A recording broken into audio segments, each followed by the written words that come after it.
शंभु मैं किसी और का होना। Hello guys, welcome back to my channel Mampi lifestyle. তো তোমরা থাম্বনেল দেখে তো বুঝেই গেছো আমরা কোথায় যাচ্ছি। তো হ্যাঁ, আমরা শ্রাবণ মাসের সোমবার আজকে লাস্ট সোমবার, তো ওই জন্য আমরা সবাই মিলে মন্দিরে যাচ্ছি। তো এইখানে দেখতে পাচ্ছি একটা কিউট শিব দাঁড়িয়ে হাসছে, কিরকম পোজ দিচ্ছে আবার ছবি তোলার জন্য। তো আমি একটু পোজ মেরে নিলাম, তো একটু ছোটো বৌদি বড়ো বৌদি এদের সাথে একটু ছবি আর ভিডিও করে নিলাম। তো এইটা আমার ভাইপো, এই যে এখন সবাই হাঁটতে শিখেছে, তো হাঁটছে, দেখো এই যে হাসছে আর হাঁটছে। তো হাত ধরবে না, ছেড়ে দিয়েছিল। তো এখানে আমি হ্যালো গাইস বলছিলাম, আমার বড় বৌদি বলছিল এই তো কষ্ট হবে, এইটাই তো শিব চাই, আমার দেখি কত কষ্ট। তো সেইগুলোই হচ্ছিলো, ওই জন্য হাসছিলাম। তো আমরা তারপরে চলে এলাম বাজারে, তো টোটোতে উঠে পড়লাম। তো একটু বড় বৌদি ছোটো বৌদির থোবড়াগুলো দেখিয়ে দিলাম। তো আমাদের দুজনের দেখিয়ে দিলাম। এই মন্দিরটায় যাচ্ছিলাম, বাট ওখানে প্রচণ্ড ভিড়, ওই জন্য যাইনি। তো এই গঙ্গাটাও তোমাদের দেখিয়ে দিলাম।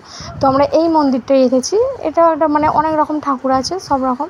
তো আমরা ঢুকে পড়লাম, তো তারপরে তোমাদের মানে প্রবেশ করলাম আর কি। তো তারপরে তোমাদের দেখিয়ে দিলাম। তো ওখানে ফুল বিক্রি হচ্ছিলো, ফুলটাও নিয়ে নিলাম আমি।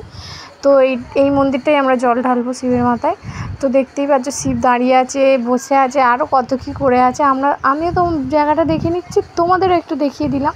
এটা মুখটা বেঁকিয়েও নিলাম। এই যে শিব এখানে দেখতে পাচ্ছ দেখছে, তো এখানে সূর্য মামা দেখছে একদম হাঁ করে, এই যে দেখতেই পাচ্ছ, তোমাদেরও দেখিয়ে দিচ্ছি। তো স্কিপ না করে দেখতে থাকো, ভালো লাগলে লাইক কমেন্ট শেয়ার করে দিও।